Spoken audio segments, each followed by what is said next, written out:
desire umasgazaza on the guduza gazat. Okay, our confidence. That's why you can see on my portrait there's so much of glitz and glam. I'm not shy of what I love and want. However, this is an eye.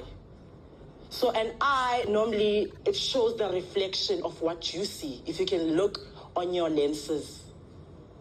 So it's very important that whatever you're looking at, it's always good.